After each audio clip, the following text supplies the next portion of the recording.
Welcome to Mid-Century Living, your weekly nostalgia podcast about the best of technology and culture from the mid-20th century.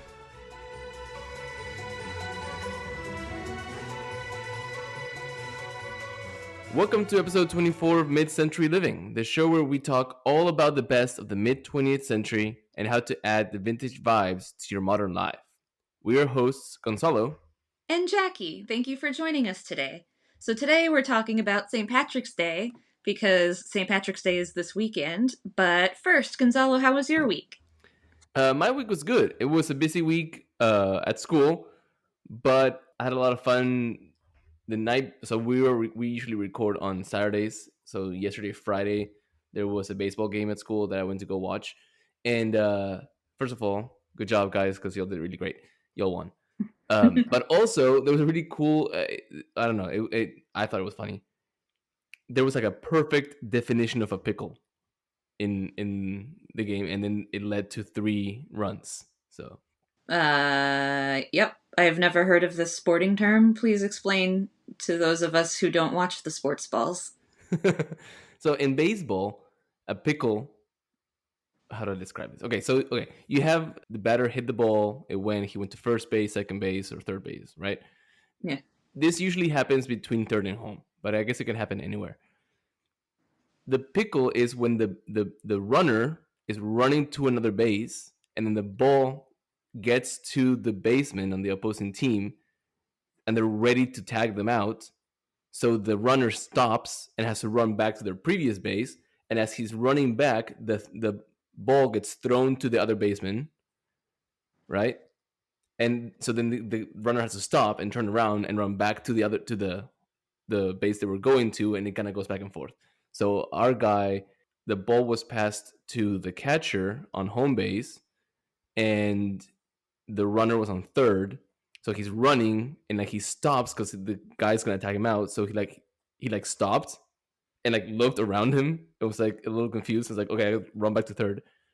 Runs back to third. The ball makes it to the third baseman. So he stops and he's running back to home, and the ball makes it to the catcher. So he stops and runs back to third, and the ball makes it back to the third. And so we went back and forth twice, and then as he's running back to home, the third baseman throws the ball to the catcher. The catcher fumbles the catch, and the ball drops. So he runs past the base, and the catcher wants to go throw the ball because at that point the guy on second base had run to third. So they throw the ball to third base, and then they missed the ball. So then second base ran through third to home, and then first went first, second, third, and made it all the way through. Wow, cool. So, that's exciting. Yeah, so that part I understand. I've just never... I understand like how baseball works, and I knew that you could change your mind and go backwards. There's no way... Is that where being in a pickle comes from? Mm-hmm. No way. I just thought that was a term people gave to being in a sticky situation that came from baseball. Like the phrase, how are they going to get out of this pickle? I'm fairly positive that comes from baseball, yes. Like they came up with it in baseball first? I think so. Not old detective novels? But maybe they were referencing baseball. Fascinating. Wow. I had no idea. Yeah, so that was my week. How's your week?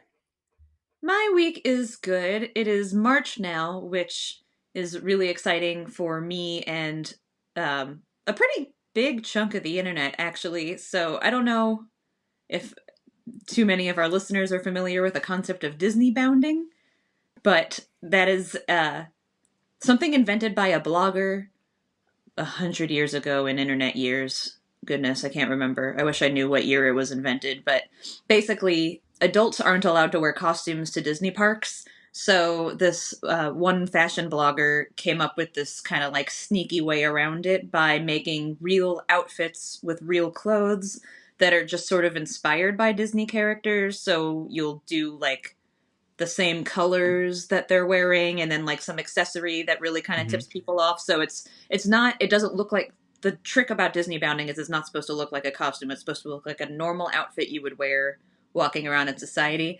But every year on March, they do like a March Disney Bound challenge where every day there's a different prompt. So it's like this year, March 1st was Disney Dragons, and so on and so forth. And so people on Instagram are all posting Disney bounds every day, and I love to participate every year, and it's especially exciting for me because I actually sew most of it. So I've been trying really hard to at least have one handmade wardrobe piece in every Disney bound I've been posting, and I can't do all month. Though this year I think I'm actually doing the most days.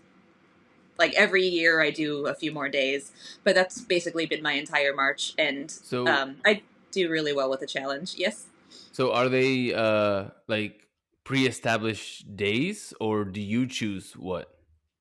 The days are set, so like there's an assigned challenge prompt for every day of the month, but Oh, okay.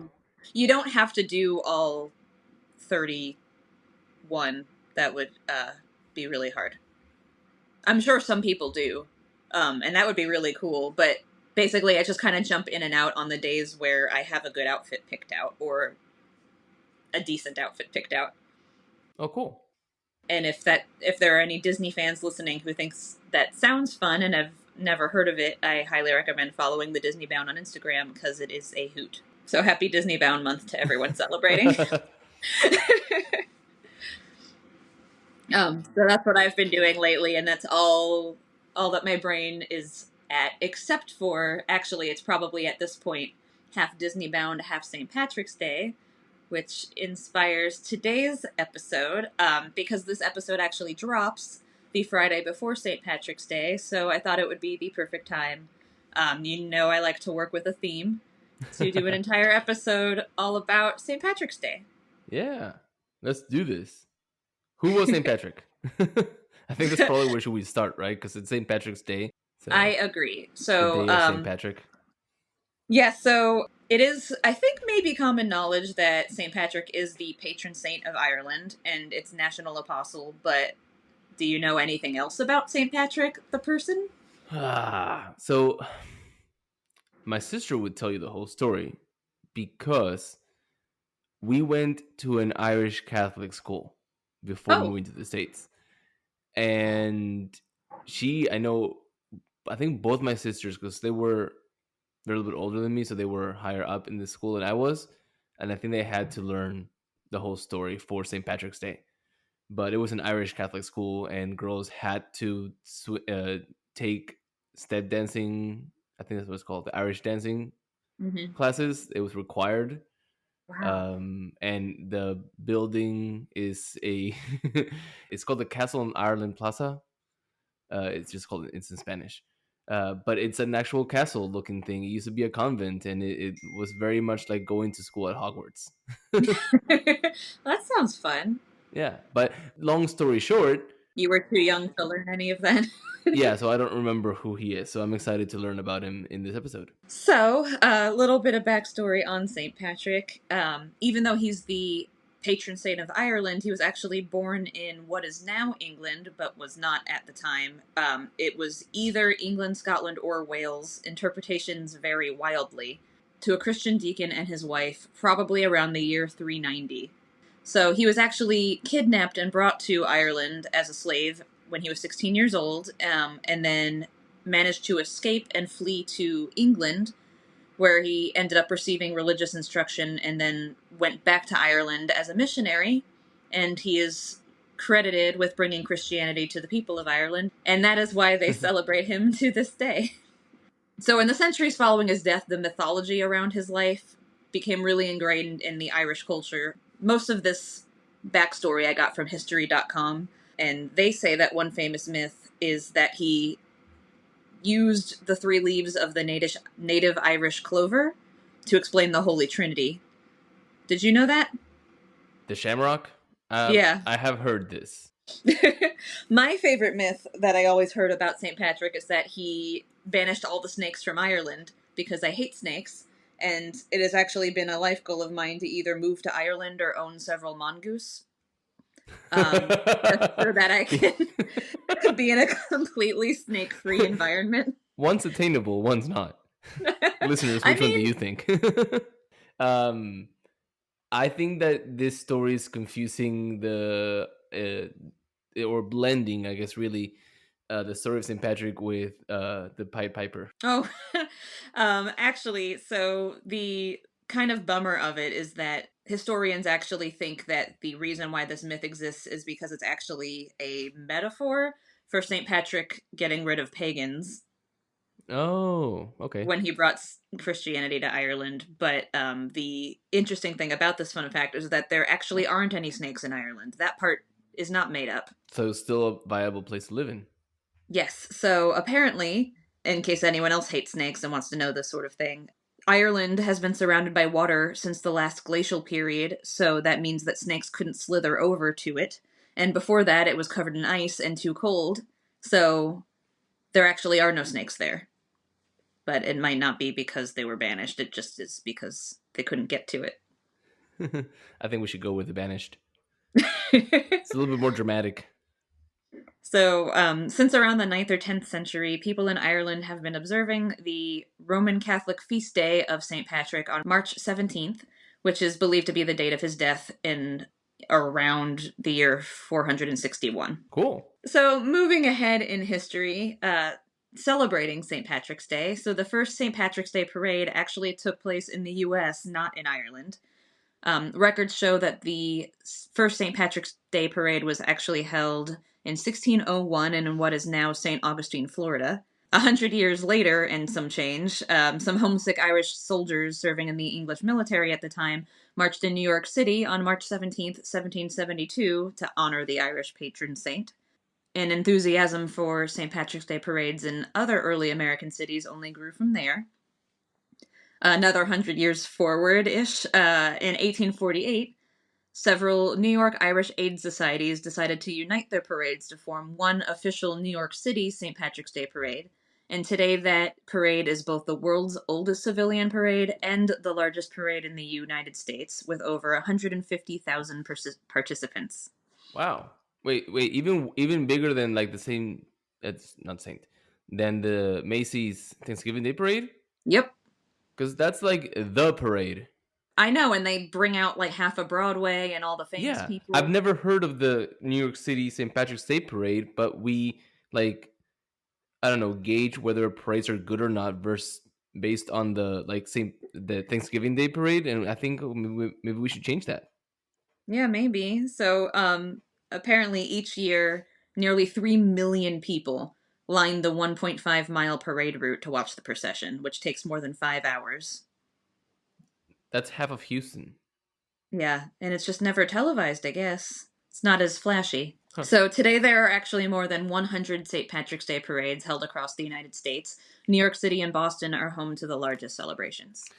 Which makes sense with Boston, but can we take a moment to understand that neither New York City nor Boston dye their entire river green like Chicago does? That's actually a really great transition into celebrating St. Patrick's Day in the mid-century, because the annual practice of dyeing the Chicago River green started in 1962. So actually, apparently this started because city pollution control workers were using dyes to trace illegal sewage discharges and realized that the green dye could be a fun way to celebrate the holiday.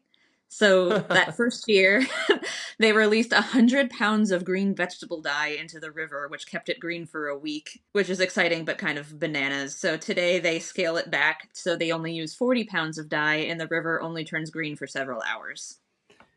But it's if you guys listeners have never seen it, I don't know if you've ever been there during St. Patrick's, but it looks photoshopped.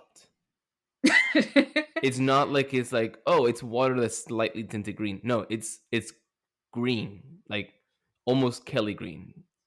That's awesome. So Chicago still does it and is famous for it and probably invented it, but apparently some natives of Savannah, Georgia believes the idea actually originated in their city. They claim that a local hotel restaurant manager convinced the city officials to dye Savannah's river green a year earlier in 1961. But when they tried it, the experiment didn't work, and the water only took on a slight greenish hue, and they never attempted to do it again. So it was during the 20th century that St. Patrick's Day really started evolving into a party day. But in America mainly, but in Ireland it remained a really solemn event. So the Connaught Telegraph reported of Ireland's commemorations on March 17th, 1952. St. Patrick's Day was very much like any other day, only duller.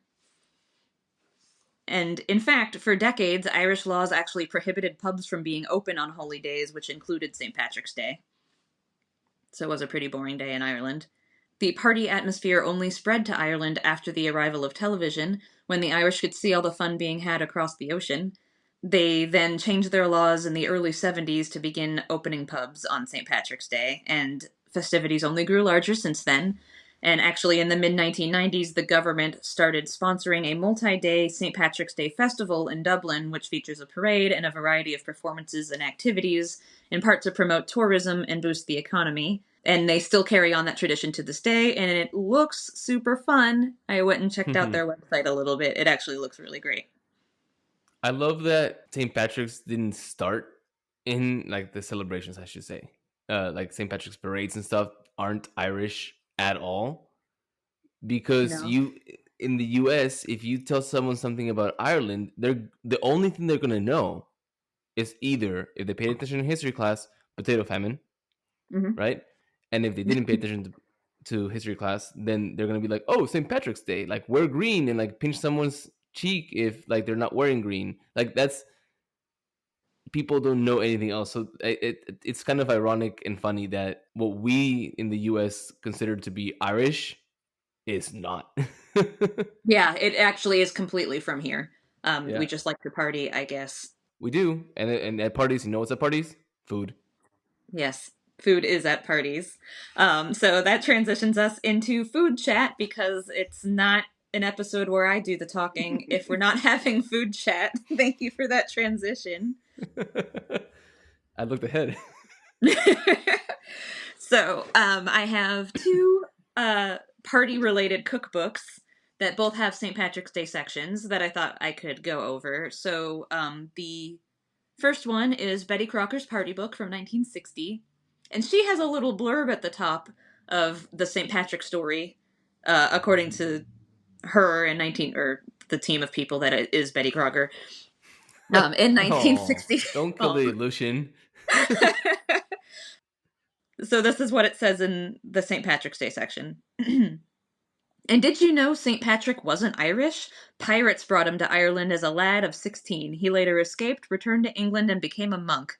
A vision led him back to Ireland, where, as a missionary, he converted thousands to Christianity. Legend says he planted the shamrock, Ireland's national flower. Which is close, but not quite what History.com told me earlier in this episode. So, Yeah, but who would be a more believable source? History.com or the team that is behind Betty Crocker?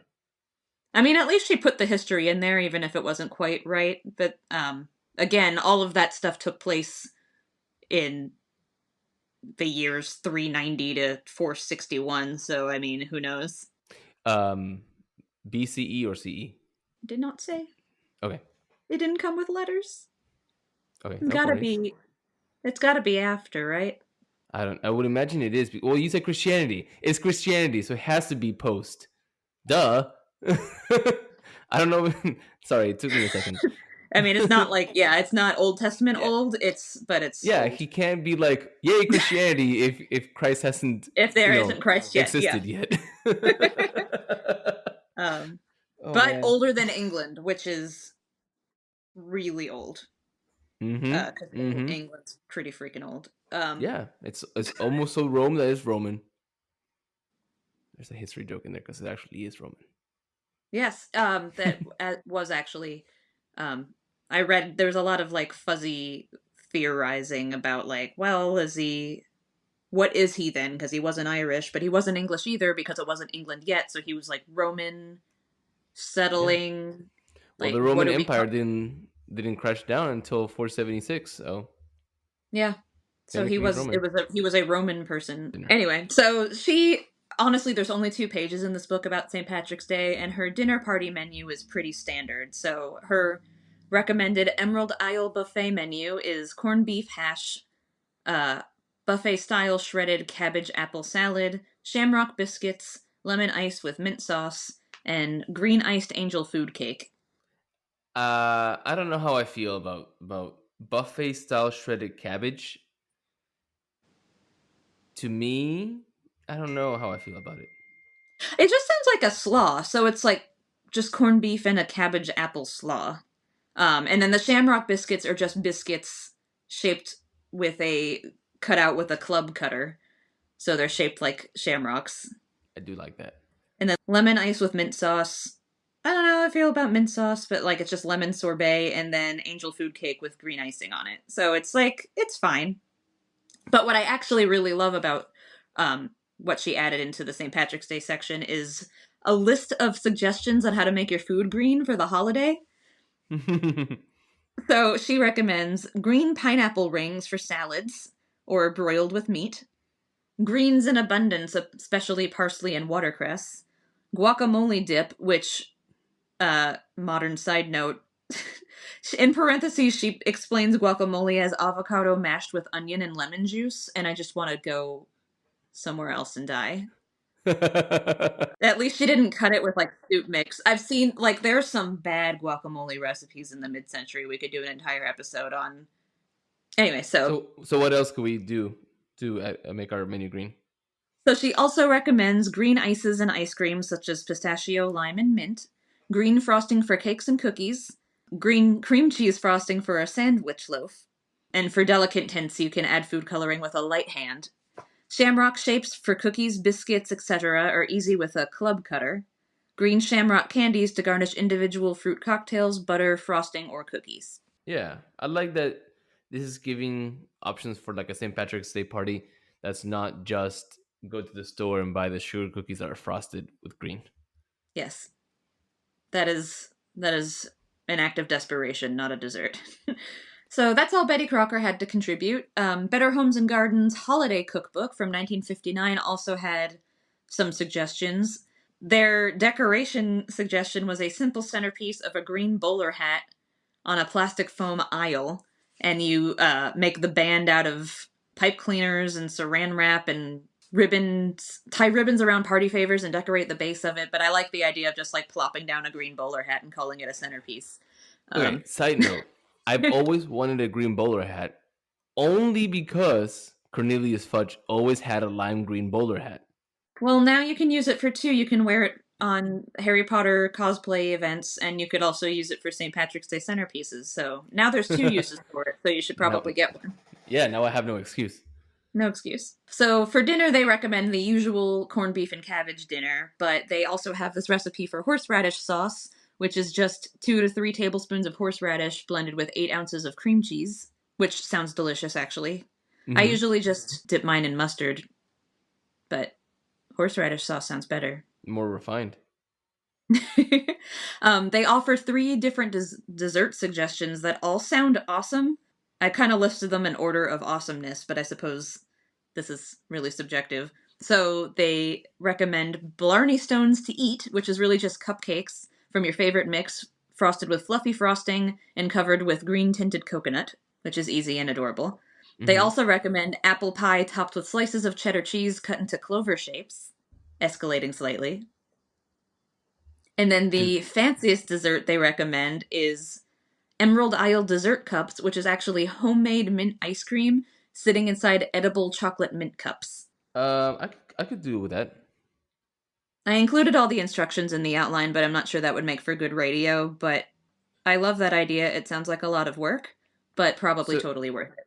So, couple of things. First of all, I will never understand cheese on apple pie. I don't get it. I've never had it, but I like everything in it, and I like people put fruit on charcuterie boards. Yeah, but apple pie to me is not fruit. And then second thing I was gonna say was, do you know why they're called Blarney Stones? No.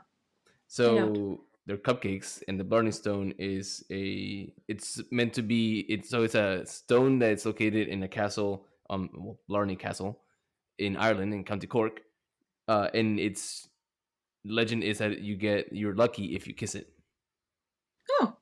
I think the luck comes from the fact that you used to have someone have to hold you because it was not reachable, so someone had to hold you so you don't fall to your death while kissing the stone. Oh. And now there's like railing and stuff.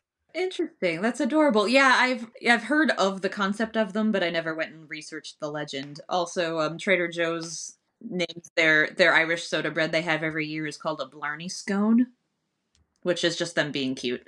Oh yeah. Okay, so Gonzalo, if you had to choose, which of these menus would you make for St. Patrick's Day dinner? Well, I think the second one. Mostly because I can get beyond the cabbage stuff, knowing that I've got Blarney Stones waiting for me at the end. Yeah, I agree. I'm a big corned beef and cabbage traditionalist. My mom always made that every year. We're not Irish. We're not anywhere near Irish, but I guess that's where I got my cooking to a theme from. We like holiday related things. My mom always made corned beef and cabbage and Irish soda bread every year. So I still do that now, but these are some really clever dessert ideas. So I think I would go with that one. I think I might actually make this horseradish sauce this year. I will say that sounds good. But anyway, so that basically covers what to do if you're making a St. Patrick's Day dinner, like a full dinner. But if you're only doing something like bringing something green to a party or a potluck, I have some other vintage suggestions for you. So actually, I think the Blarney Stone recipe cupcakes would be a pretty great contribution to a potluck or a party. If you wanted to bring something a little bit more retro than that, there are two very green, very classic potluck suggestions. You could make Watergate salad, which some people know just as green fluff or pistachio fluff, which is I think everyone's had this. They just don't know that's what it's called, that it's called Watergate salad, but it's like pistachio jello pudding mix Yeah, and I've chopped had that. pineapples and marshmallows. Yep. Yeah, I didn't know they had a name. Yep. It does. So that's delicious and it always a huge hit whenever you bring it anywhere. Last year I made Under the Sea salad, which is a layered jello mold with lime jello in it, so it's bright green, and I brought that to last year's potluck with mixed results. It's basically like pears and cream cheese and lime jello. There's like a creamy pear layer and then just like a solid lime layer with the juice from the canned pears on the top. It actually tastes really good, but it's really good in a like I'm eating something that I would never have chosen to eat if it wasn't here kind of I mean, I think it's good, and if you're like in for something retro, it is definitely retro and surprising. And I think depending on your friend group that you're bringing it for, I think it could be a big hit.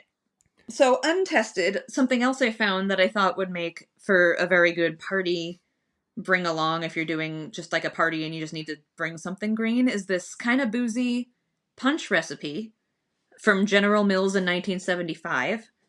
So it's 1 can crushed pineapple and juice, 8 drops of green food coloring, 3 cans of frozen lemonade concentrate, 1 can of white grape juice chilled, 1 can of pineapple juice chilled, 32 ice cubes, and 3 cans of beer. So basically, you mix it all together and dye it green. You pour the beer in just before serving to preserve the bubbles, and it's basically like a shandy. I don't know what a shandy is.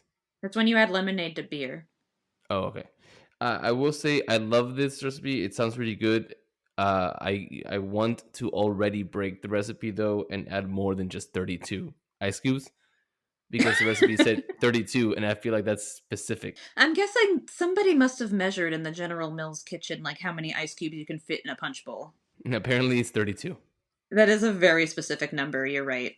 But anyway, I think this sounds pretty good. I haven't tried it yet, but if anyone listening tries this recipe, maybe we'll put the whole thing in the show notes so that you guys can read it. Please report back if you try this. It sounds great. If I had a St. Patrick's Day party to go to, I would highly recommend this punch. Yeah. So now that we're caught up to present day, I think that means it's time for our etiquette segment. So, Gonzalo, what do we have today? So, once again, we delve into the depths of Amy Vanderbilt's complete etiquette book from 1957. And because of this line up next, I chose this chapter, chapter 29, The New Citizen and His Particular Problems. The line goes, quote, "Many of us are descendants of the Irish who emigrated here during the potato famine in the 19th century." And I thought that was applicable to today's topic. Perfect. So this chapter talks a little bit about not necessarily the do's and don'ts, but how being an immigrant might be a little confusing if you're American, and then also to the customs of the American person might be a little confusing to the immigrant. So regarding the use of the knife and fork. This is talking about American versus continental. So this section covers whether or not an immigrant should change their table manners just to be in line with how the American version of manners goes. Vanderbilt puts it best, quote, I see no real reason why a person who all his life has employed the continental style should change to the American unless he feels needlessly self-conscious when eating with Americans, end quote. Aw. Needlessly self-conscious. I like that she put it that way. Yeah, That means that he doesn't need to worry about it because we're not worried about it. exactly. So, those of you who aren't familiar with continental versus American, in continental table manners, the knife is used for cutting and then to pile food on the back of the fork, which is conveyed to the mouth upside down and with the left hand. So, interestingly, this is how I eat. Like you poke the food with your left hand and the fork, and then the knife is used to help push the food onto the back of the fork, and then you put the fork into your mouth with your left hand. I mean, that's how I was taught also. My dad explained it that you're supposed to put the knife in your dominant hand. But I just also continue to eat with my left hand, which I think is not actually proper etiquette. So your dad probably eats in the American style because in American style, the fork is mainly used in the right hand so that it, quote, corners the food by itself with little or no help from the knife, whose function ceases after it is used to cut the meat. So the knife can be used to steer food onto the front of the fork if needed, but you should never take the fork to your mouth upside down, the exception being a, quote, manageable mouthful, say, of a waffle impaled on the prongs. What do they mean when they say upside down? Like with the tongs pointing down? Yeah, So that it's like sloped? yeah. So you put the food on top of it. So like you poke the like say So like you're like doing so like you stab it with the fork, but you don't turn the fork upright to put it in your mouth. You leave it upside down to put it in your mouth? right, because you can use the top of the fork as like a little like table Yeah. for the Oh, food, and okay. then yeah, Fascinating. yeah. Also in Europe, you can use a toothpick as long as you're covered by a napkin. Europe would be the continental style, right? In America, don't you dare. You can't remove the offending piece between your teeth with your tongue, then leave it there until you can get to it in private. I think that is excellent etiquette. Yeah. Regarding changing your name. So Vanderbilt says, what justification is there for changing your name? If you're handicapped with a name that is almost impossible for English speaking people to pronounce or spell, or are the possessor of a name that may leave you open to possible ridicule because of its association, you may do well to change it. But, she says, beware of picking a surname at random only because its first letter is the same as that of your own. A man with a strong accent and the pleasant Italian name of, I'm gonna need your help on this one because you're more Italian than me. Giulieri? Giulieri. I was gonna say Guglieri. So Giulieri, who worries of the way Americans mangle it, makes a mistake if he chooses the name Gallagher, which is typically an Irish name. The combination of an Italian accent and the Irish name might make him the butt of many jokes. Regarding the use of the word thank you, it's common for an immigrant to know the words thank you and their meaning, but not know the little Americanisms of how it's used, and might lead to some social confusion. So in America, when you're asked if you want something, you say thank you, meaning you do want what is offered. Elsewhere, it often means the opposite. You say yes or no thank you when asked for something, but if you say someone offers you food and you say thank you, it might be you're trying to tell the person no. Ah, that makes sense. So what do you think of these? I mean, I love the idea of her explaining. I love the phrase Americanisms. I think that's a really good way to put it, where it's just like, these are weird quirks of our country that are going to be confusing when you get here, so just be aware of the differences, because she's not really saying, even with the knife and fork rules, that she like acknowledges that there are two ways of eating, and that so people here know that. Mm-hmm. And she's not saying you can't do that. She's just explaining that it'll be a little confusing because in other people they won't, with the exception of the toothpick thing. I don't know. I think this is like really, really helpful. Also, I learned some stuff in this section. Yeah, I'm okay. I mean, I like them because they make sense to me because I'm an immigrant. Right. Yeah, I guess so. You're more qualified to approve these etiquette tips. I find them more to be etiquette truths than etiquette tips. You know what? I like that. Let's then. What do we do? This. Let's just say that this is a. We're giving it the stamp of approval for these being etiquette truths, not etiquette tips. Yes. Awesome. Cool. Well, with that, it looks like we've landed the plane. Thank you guys all for listening today. If you've enjoyed today's episode, please subscribe to the show and tell a friend. You can also follow us on Instagram at MCL Podcast. This is the best place to send us feedback and episode suggestions, so send us a DM anytime. Thank you guys for listening, and we'll talk to you again next week. Bye.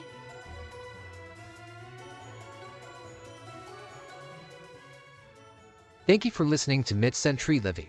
Please subscribe, tell your friends, and leave a review. We are available on Apple Podcasts, Spotify, or wherever you listen to podcasts. You can also follow us on Instagram at MCL Podcast. See you next Friday.